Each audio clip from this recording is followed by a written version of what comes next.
Today I have the pleasure of speaking with Paul Byron Hill of Professional Financial Strategies in Pittsford, New York. Paul has qualified as a top advisor 2008 for the Mid-Atlantic region of the country. Congratulations, Paul. Thank you, Scott. Now, to get started, would you please describe to us the focus of your financial advisory practice? Well, my firm, Scott, is a registered investment advisor. We're independent, and we focus on comprehensive wealth management for clients. We work mostly with people who are retired or people in the process of becoming retired within 3 to 5 years. That could include executives, managers, or professionals. Paul, top advisors recognizes financial advisors by comparing them to their peers in their geographic area. 2 specific factors were looked at in depth: assets under management and the growth of average assets per client over 4 years. Without giving away any of your trade secrets, can you tell me what you are doing that is different than your peers, that has allowed you to grow your average assets per client or your total assets faster than your peers? I think what's important to recognize is that, and studies have shown this, that what you want to focus on is a process, not a product. What you're trying to develop is a comprehensive relationship, not only the planning you do, but with the client that you have. What you're trying to do is look at the overall relationship that you have. The investments, that's important, but you want to look at what it is they really want to accomplish in the first place. And what's really the best way to accomplish that, given the resources they have, given the time they have available, given the situation you find them in. And what you do is then you basically come up with something that's really customized just to them. I think the other aspect, if you're looking for a real secret, it really isn't a secret at all, but it's something that really evolved in my mind over a number of years. And it's the aspect of what I would call integrity. Now, many people think of integrity as a moral or ethical code, but when I talk about integrity, we're talking about a condition of being sound, whole, and complete. Without integrity, nothing works. A good example is you think about a bike. If you begin to take the spokes out of the bike wheel, eventually that bike is not going to work functionally. So the key to a relationship is you've got to have integrity. The relationship requires integrity in 3 respects. One is the advisor has to have integrity, the client has to have integrity, and the solutions and services you have to have integrity. As a certified financial planner, I have ethics, I have a commitment to education, but the way that we're compensated helps promote our integrity as well. Our incentives are set up such that we're encouraged to have a long-term relationship with a client, we're rewarded for a long-term relationship, and we benefit as the client's situation improves as well. The client has to have integrity too. Every client is going to make a commitment to us as part of the financial planning process. They're going to make a commitment based on the individual investment policy that we come up with them. It's a long-term commitment that they're making. Now we're going to develop this based on really what reflects their risk tolerance, their comfort level, and what's really appropriate just for them. And maybe it'll take a little while to work it out, but more or less that's a commitment. And so we're not going to have second guessing along the way in terms of how we execute what we're doing, as long as we report back to them based on an investment policy, we're accomplishing what we said we were going to accomplish.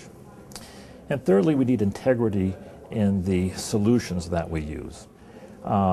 It's not only in terms of the backup that we have in terms of providing services ourselves for the clients. We have an enormous investment in technology to help us do that. And we have relationships with third parties that help us in reporting and guarantee the safety of our client assets.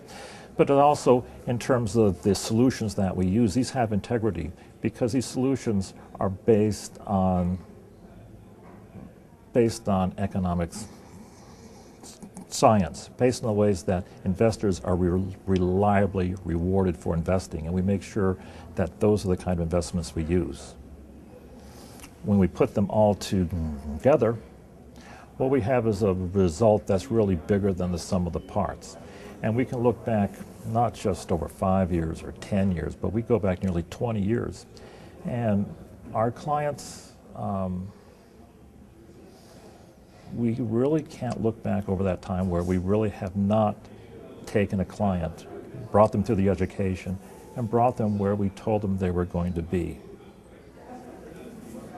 Now, Paul, we hear a lot about client niches.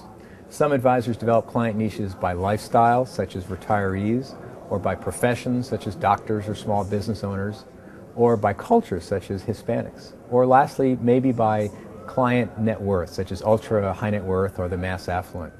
As you look for new clients, what type of clients do you look for? I guess there are two aspects to that answer, Scott.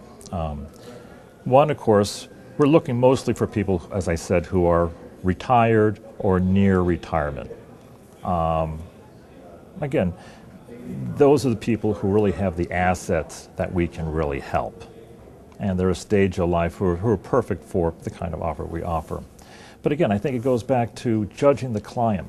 I think one thing that makes us very different is that we don't accept everybody who comes in. I'm actually very careful because it goes back to this aspect of integrity. I have to ask myself, does this client really have integrity to make the commitment? Because the client is not just investing their money, but their time. They're really engaging in what I would call time arbitrage. And if you understand why investors fail, why they really don't get the full and fair return the way they invest, you'll understand why that's a very important issue. Paul, as you and I know, one of the most intimidating concepts for investors is the number and the complexity of the different financial products in the marketplace. Between mutual funds and ETFs and variable annuities and fixed annuities and closed-end funds, and the industry seems to come up with more and more every year.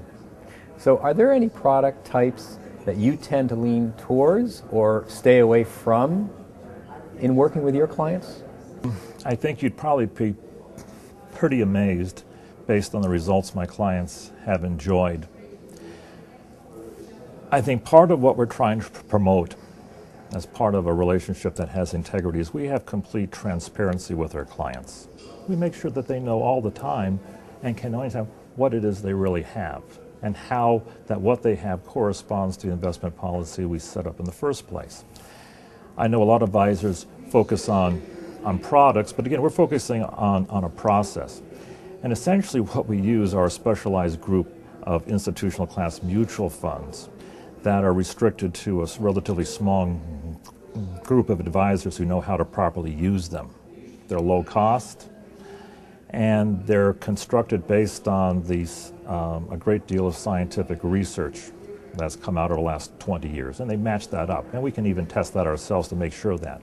And when we put these together in a way that basically manages the risks for them to capture the full and fair return of every asset class in which they invest. Paul, is there any one thing that you would like investors to know about your financial practice before we sign off? I think that probably one thing that we offer clients, many people who come to us really come to us as a last resort, believe it or not.